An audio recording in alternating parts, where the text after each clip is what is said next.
Adobe, we need to talk. For years, you have been the beating heart of creativity. I'm talking Photoshop, Illustrator, Premiere, Flash, Substance 3D. You weren't just tools. You were the backbone of an entire industry. And we grew up with you. We trusted you. People didn't edit their photos. People Photoshopped them. However, lately, it feels like that trust is sleeping and you are no longer standing for creators and creativity. You are standing on top of them, on top of us, for profit and profit alone. Look, I'm not a graphic designer. In fact, hell, I don't consider myself especially gifted or a talented artist in any way. But I do have a creative bug inside of me. I like to make things. And Adobe were the tools that allow me for the first time when I was a kid to create and put some of those ideas out there for everyone to see. Family pictures, Photoshop. Family vacations, edited in Premiere. I remember creating my very first HTML in a very old version of Dreamweaver. I played and created games in Flash. I threw my brother against the couch using the Force and lightsabers. I loved every bit of it. Adobe was always expensive. It didn't matter if you bought it in a pack or if you were a student and get some kind of discount, but it was decently priced and we all got it, right? Yes, remember getting a software in a box with CDs inside? I'm one of the nerds that got Adobe After Effects for Christmas, together with a book full of tutorials on how to use it. Imagine that, a box with CDs inside and a book made of dead trees to learn how to use it. I'm sorry, I'm very old and thanks Santa, I guess. Software used to be ours. A CD, a serial number, you installed it and it would run for as long as your device or your operative system deemed fit. From time to time, you would get upgrades that make sense and you would buy them for discounted prices to go from version 3 to 4. Nowadays though, subscriptions are the name of the game and change completely how we handle software. Yes, you can get started just for $70 a month, get every single software inside your creative suite. And it sounds like a fantastic opportunity, right? Unless, of course, you put out a calculator and you realize how quickly these subscriptions will start adding up. And do not get me started with the changes on the software. I am not using these programs every single day 24/7. So now changes are forced into you, and maybe by the time that you come back to a program a few months after, the software looks completely different because these new updates are constantly changing that software, making it impossible to learn. Just another patch that you need to catch up to. This is the world we live in. Subscriptions are here to stay, and these fast-paced upgrades come with the territory. At least, I guess, if you get tired of it, you can stop at any time. Right, Adobe? Right? Not really. Adobe makes it super easy to get started with your subscription. However, if you want to stop that subscription, things are gonna get ugly fast. Kind of a nightmare, actually. Hidden cancellation fees, annual plans disguised as monthly, customer service loops that go nowhere, dark patterns galore. Chats that suddenly drop, calls that get transferred, and until you just give up, basically. All documented and on their way to court. It got so bad that the US Federal Trade Commission sued Adobe, mentioning specific executives and accusing them of harming consumers and hiding fees. Imagine that.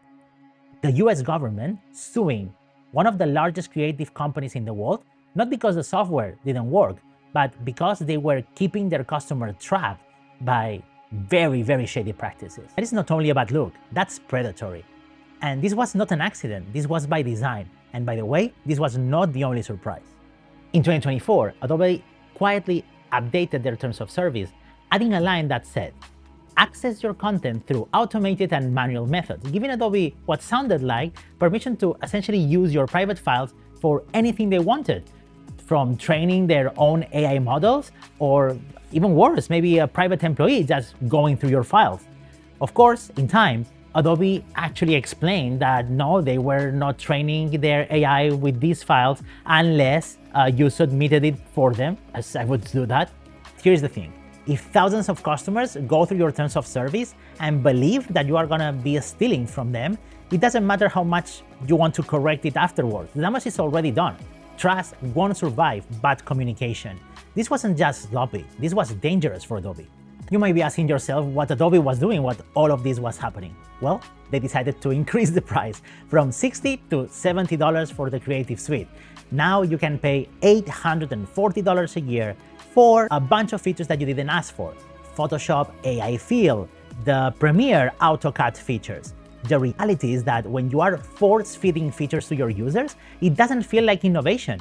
It hurts your wallet, and honestly, it taxes your time and focus. I am convinced some people loved these features. But what happened when Adobe first went to blue sky, land of the artist? Crazy, drowned in backlash. You have threads of designers saying, hey, we are still in CS6, never going back. You have people showing their canceled subscriptions as if they were medals of honor.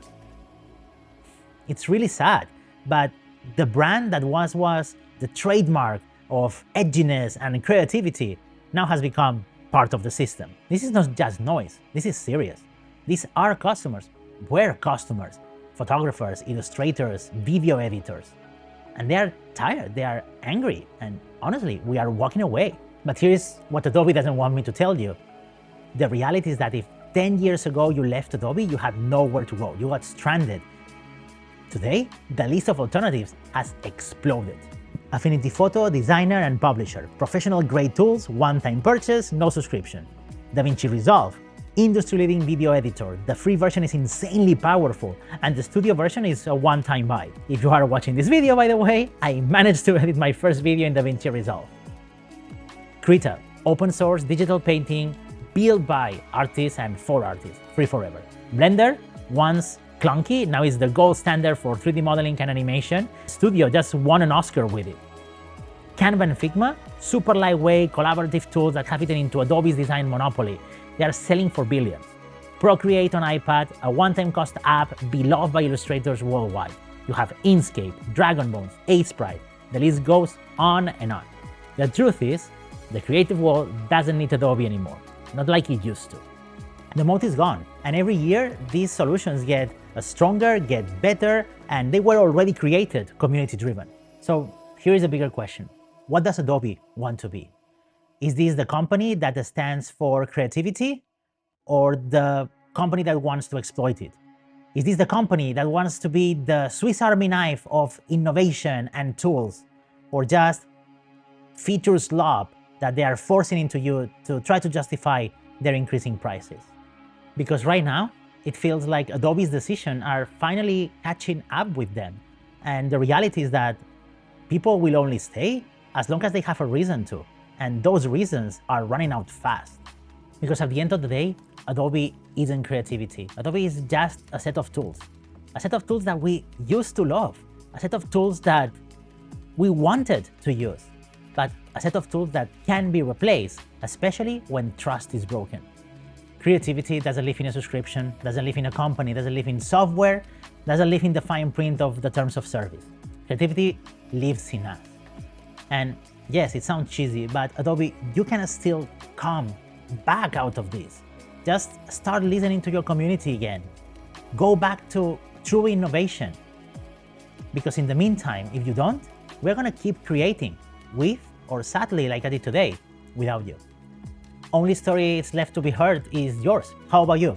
Are you still using the Adobe software, or did you find any of those alternatives that I've mentioned before, or others that I didn't mention, better for any reason? Leave your story in the comments, make sure to like and subscribe this video, and in the meantime, mishap managed.